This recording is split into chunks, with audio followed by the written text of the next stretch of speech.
Hello, this is Brad Wiegmann, and we have gone high tech, have we not? We talk high tech. We talk about fishing rods, and actually, we just said crappie fishing's gone crazy a little bit about high tech stuff. And so, tell us your name, your position, and we'll visit about that. Yeah, so my name's Kent Driscoll, and I'm the pro staff manager for B&M Poles, and been doing that about 20 years. So been around this sport of crappie fishing, have really seen it change. And the past 5 years is just, man, it's been kind of crazy, you know, with all the changes with forward-facing sonar and the amount of technology, you know, that we have now. It just seems like there's so many different ways to catch crappie, and there's no wrong way, you know what I mean? And I still like the old school fish too. I still like slip float fishing, and I still like casting the brush piles, but I like the live scope too. Right. And I mean, look at the boats we're using now. I mean, you know, used to the majority of us ran aluminum boats in the kind of back in the old days, you know, 15, 20 years ago, and we'd you know, set them up for trolling and put our spider rigs out the front and put 8 poles out. And man, now it's just gone crazy. And we've watched the sport grow, and the cool thing is, you know, from B&M's perspective, is we try to make a pole for every technique. Right. And you know, when a new technique comes out, we're on top of it. And we've got pro staff guys that, you know, are constantly feeding us ideas. Right. And they're saying, hey, you know, we need to come up with this pole. This is what this is all the features and benefits this pole has. This is the sensitivity it needs to have, the tip action it needs to have. It needs to have this kind of backbone. We need these type of guides. We need this type of handle. And I tell you, man, we've just really seen it change in the past 10 years. And, you know, the cool thing is it's still fun. Right. And, you know, like I said, there's no wrong way to catch a crappie. And there's a million different ways to catch one. And I'm kind of that guy that I'm kind of a jack of all trades. Right. You know, I'm not really, really good at any one thing. Crappie Right. fishing. I like to pull crankbaits. I like to shoot docks. You know, I like to live scope. I'm better at casting with a live scope than I am like dead sticking them. You know, chasing them down with one pole, long pole, and holding it on them. You know, I like to wade fish. You know, I wade fish in the spring, but you know, we're going into the summer right now. And we've got that ahead of us, and then obviously the fishing's really good. And then the fall, you know, we'll transition to that fall zone, and that's kind of what, you know, I think we're talking about today. Yeah, kind of in the end of summer, or Yeah, end of summer, and and people are starting to. The cool thing is, I mean, is we catch them year round now, you Right. know? So, you know, I love that time of year. I'm kind of over all the heat, you know. I'm kind of over all of the recreational traffic. You know, I welcome the cooler temperatures and stuff like that. So, Right. yeah. And I mean, in the hot part of the summer, it's a little more congested out there. Oh, so, gosh, man. You know, I live in Nashville. Oh, and- my gosh. Yeah. So just imagine, you know, every, you know, Tom, Dick, and Harry that has a pleasure boat, Oh my gosh. a wake boat, a jet ski, a yacht. I mean, we've got houseboats. You know, there's a lot of big houseboats, you know, on Percy Priest. But my fishing down there is fantastic, and I've just got to put up with it. You know, Right. And, you know, we're all out there having a good time. We're enjoying our day on the lake, and you just got to kind of work around the pleasure boater, so to speak. You know, it's not like when you come down here to Mississippi, like Grenada or somewhere, and you might go all day and not see a ski boat. Right. I see 100 a day. So let's talk about different rods. So Okay. one that we used today, the Ultima, which was I'd never fished with that one. Oh Right. my gosh, what a rod tip that thing has. Yeah. Let's talk about a little bit about rod construction. Okay. And let's use the Ultima because that was very popular. Yeah, so we redesigned that pole, and we've got an 8, 10, and a 12-foot version of Really? the Bucks Ultimate. Yeah, and we put a wind grip on it, so it's actually got a golf grip on it. Oh my gosh, that's Did you notice nice. that? Yo, it's Yeah. great. So Yeah. you know, the thing about a wind grip is and a golf grip in general is the feel part of it. It's got a textured handle to it. When you sweat, or if it's raining, or even when it's, you know, like cold outside and you've got to wear gloves, that grip kind of sticks to your hand, and it gives you that little bit extra feel. It gives you that extra hook set. The pole itself is a two-piece, but all three sizes are a two-piece pole. Yeah. It's kind of the 8-foot is almost like a buggy whip. Right. And yeah. it's got a little bit larger guides on it. It's got a really, really soft tip action. Right. And it's more. It's not an ultralight, but it's more of like a medium light action is how Right. I would describe that pole. But man, it's got a great feel, like casting, 2 jigs or something like that. Right. Like 2 16th-ounce jigs, or casting like a 1/8-ounce jig or a quarter-ounce jig. Man, it's got really Right. good feel. Yeah. And, a lot of times these fish, they don't inhale it. They don't knock the Right. rod out of your hand. They just barely grab it. Swim up to it and close their mouth and just kind of suck it in. Kind of like a timid kind of bite. And when you're using an ultralight or a lighter pole with a lighter action, you'll feel those bites and you'll catch those fish. So that's a killer setup. It's one of our best sellers. So, Oh, really? yeah, for sure. And real quick, the 12-footer, how is that towards the tip? Is that more stiffer rod then? Yeah, because Really? the length, the Yeah. bucks, in the 12-foot version, yeah, it's a little bit, it's got a little bit stiffer action than say like the 8-footer does. And the 10-foot's kind of middle of the road right there. Right. But yeah, it's just it's kind of the ultimate is an all-around rod. I mean, you can go either way with it. You can pitch with it, you can cast with it, or you can dead stick with it. Right. It's really kind of your personal preference. And the funny thing about fishermen is if you ask 10 fishermen the same question, what's your favorite rod and why? You're going to get 8 or 9 different answers. Right. It's kind of like, I know you're is. the crankbait king, Yeah, I You're like the crankbait. Pinko, yeah, Dude, you're the Pinko king, right? We'll talk about that for a second, Well- but we'll get to that. Let's get through the ultimate because that Yeah. was a rod that was super. I think if someone picked that rod up, they'd be quite surprised of how nice that rod is. Yeah, But- and it's a light Yeah. action, like I mentioned, so it doesn't weigh nothing. Yeah. You don't even know you're fishing with it, basically. So you talked about being a pro staff manager, Yeah. and John Godwin. Yep. Look at that. So how difficult is it to deal with someone that catches so many fish? How do you go, hey John, how many fish you catch today? Knowingly the answer is a limit. Every day you ask him a limit. You want one day to go, one short.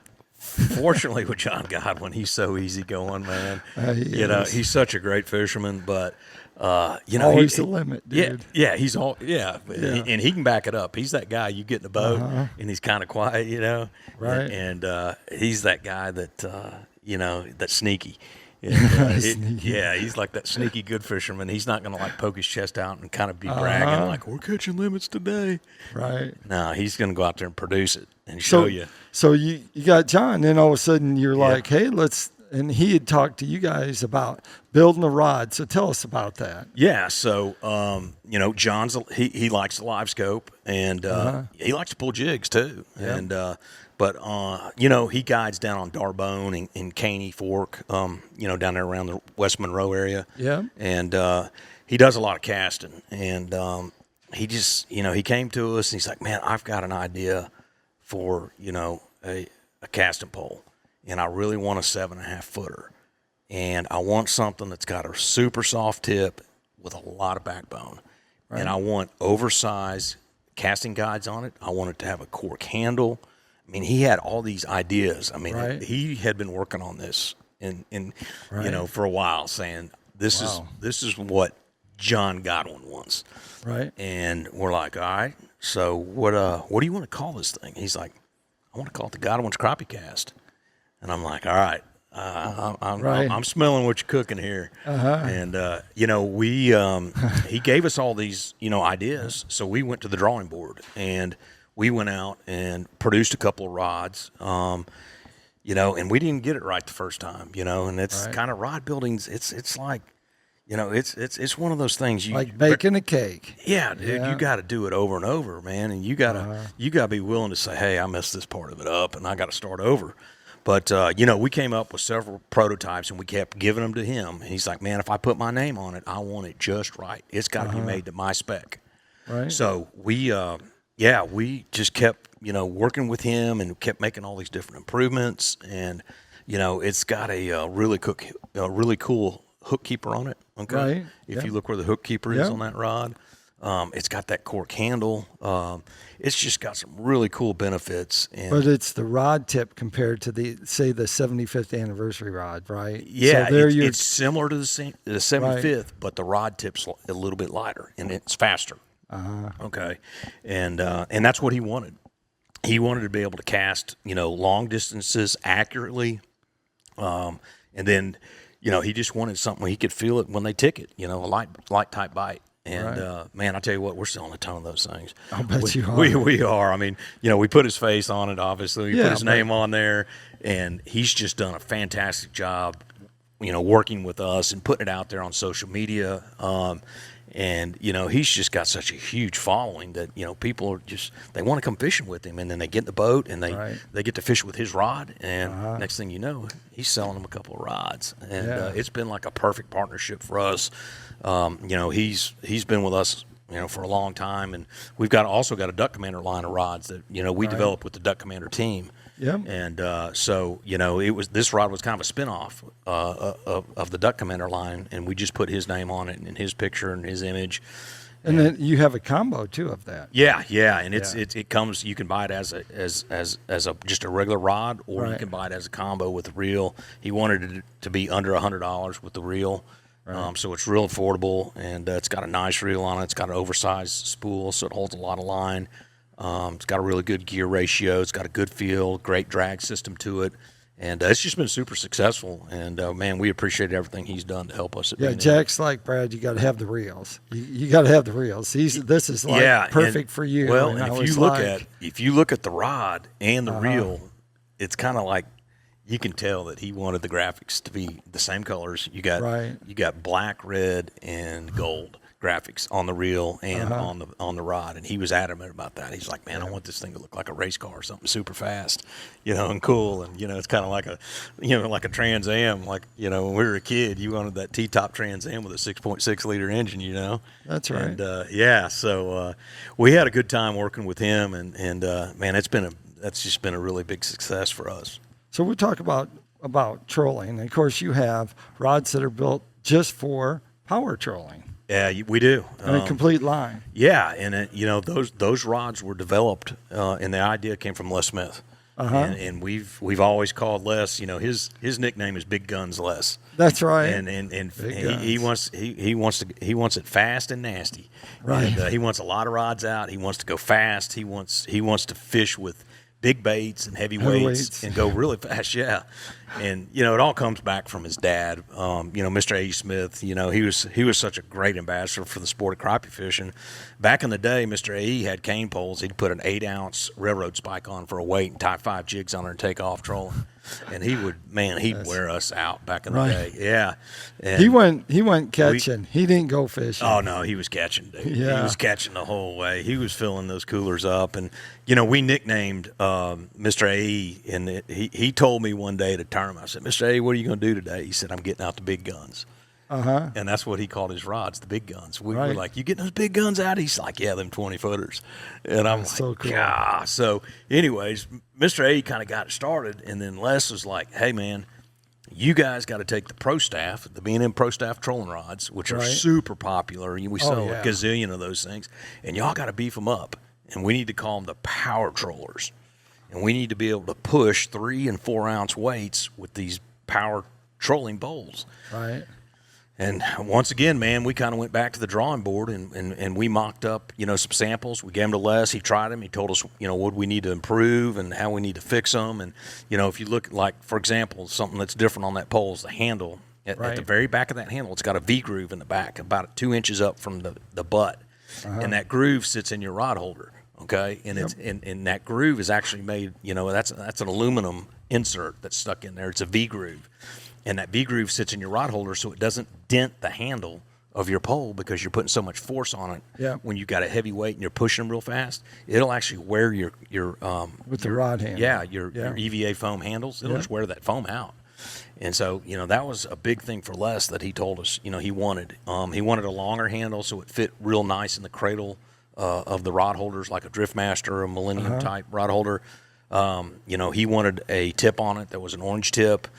He wanted a stiff action. He wanted zero bend in that rod, basically all the way from the back to the front. Right. And it's crazy, man. And then he told us too, and this is really smart of Les.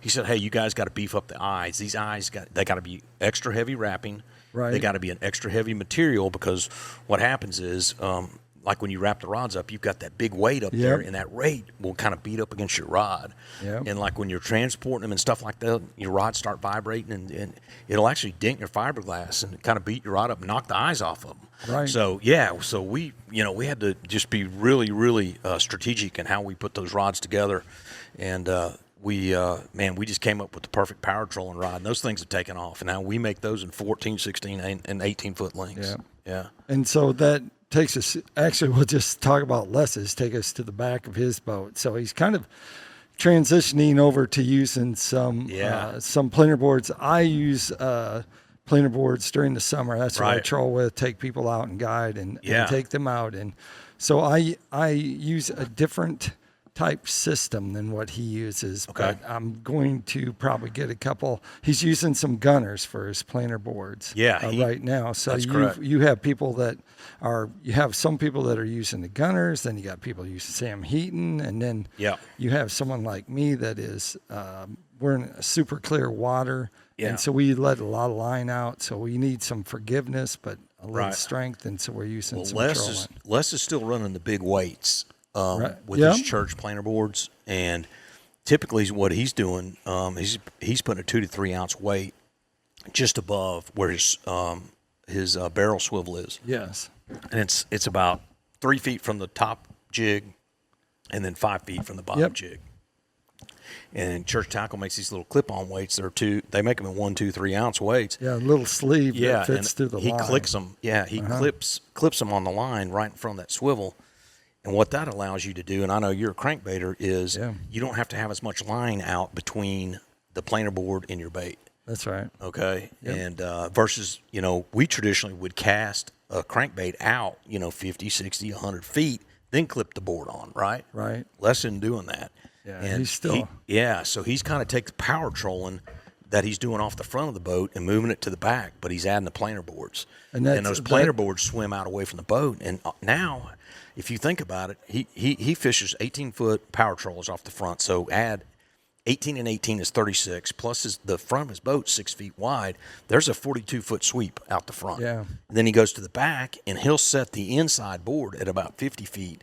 Then he'll set the middle board at 75, and then the other board at like 100 feet. Next thing you know, you're covering over 200 foot of water. Right. And you know as well as I do from pulling crankbaits, a lot of times when you go over those fish originally, right over the top of them, they go out away from your boat, and then they kind of drift. They slowly kind of drift back in behind you. And towards the end of the summer, like on reservoirs like Beaver Lake, when they go out, they stay out. And you only catch them on, we got clear water down here. It doesn't have, so you're catching the fish on the, you just catch them on the boards. Yeah. Like you'll never catch them on the thing. But so he's using the gunners for that because he's also using 3 ounce weights on them. Exactly. And the gunners are a catfish rod. Right. So he's taking a gunner. Don't tell anyone. Yeah. You know what? I tell you what, though, it's kind of funny, man. You know how many guys that cross over between catfish and crappie?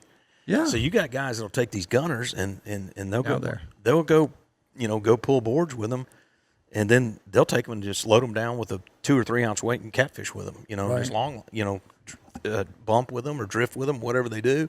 Yeah. There's a lot of crossover there. So, but you got to have that heavy duty rod with those 2 and 3 ounce weights. That's right. And so some of us have used the Sam Heaton rod. Yeah, absolutely. To pull planers because, like say on Beaver, using just the rods that just have planer boards, TX12, church planer boards. Yep. So you don't need the beef on it. You need the height to keep the line off the water. And you need that tip action. You need tip action, but not. It can't be too much. And so I've picked up every catfish rod you guys have. So the gunner is you could mix that over to the side if you wanted to, so that can be done. But that's what we're hoping for is for them to come up with a new trolling, crappie trolling.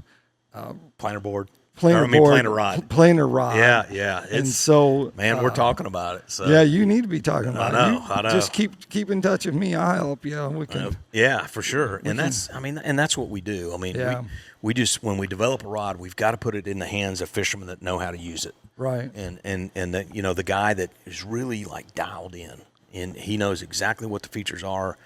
He knows the pros and the cons, and he can really help you develop the right product the first time, because it's expensive, man. If you think about it, I mean, we're importing all these rods, so we gotta go, to talk to China and say, hey, man, this is what we need. By the time it gets here, and you got shipping costs and the amount of time and effort, and then get into making the packaging and all these different things. It's expensive to create a rod basically and go full market on it. So that's why we get guys like yourself, guys like Les Smith, other pro staff guys. That's why we get those guys, and we try to work as hard as we can to develop the right product the first time, and then tweak it and hopefully go to market pretty quick with it. Yeah. Keep this in mind. You're going to have two of them. The planer rods. So there's going to be two versions. There's going to be a heavy series and there's going to be a light series. Yeah.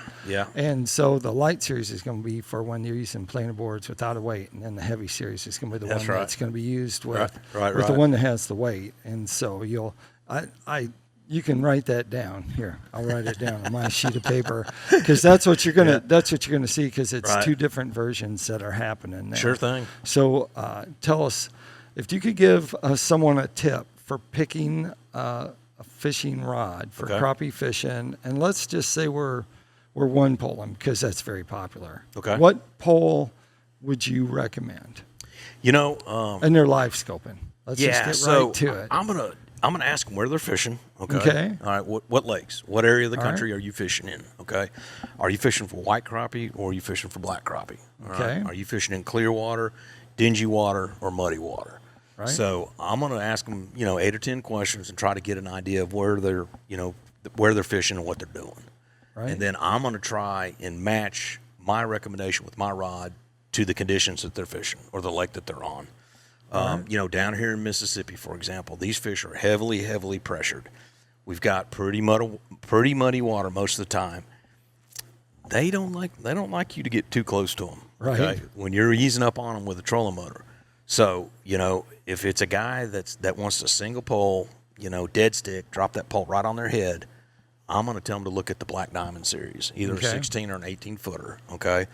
That particular pole it's a heavy duty scoping pole. It's made to boat flip these bigger crappie, to manhandle them. Okay. Right.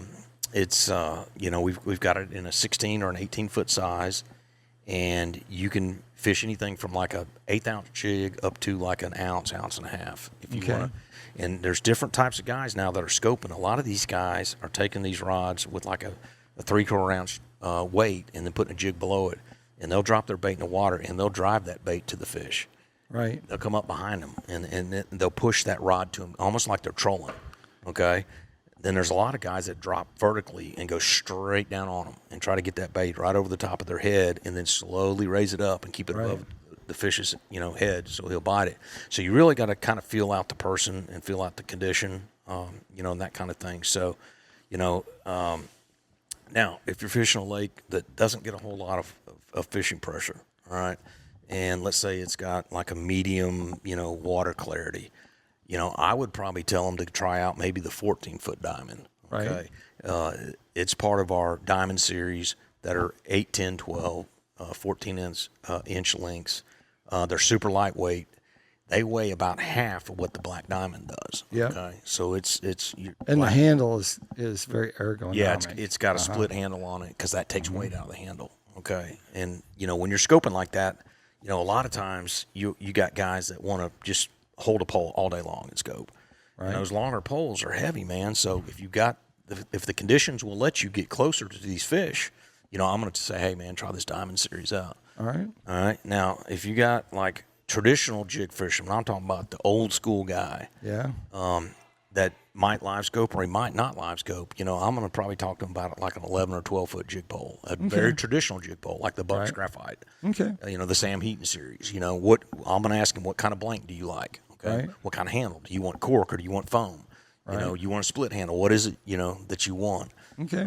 We also make some rods that have a bottom reel seat at the very back of the pole. Okay, lets you reach out a little bit further. There are people that like a bottom reel seat type pole. Right. So it really boils down to you kind of, when you got a guy that comes in, you just got to kind of quiz him up and ask him exactly what he prefers and what he likes, and then you try to match that to the pole, the style, the lake that he's fishing.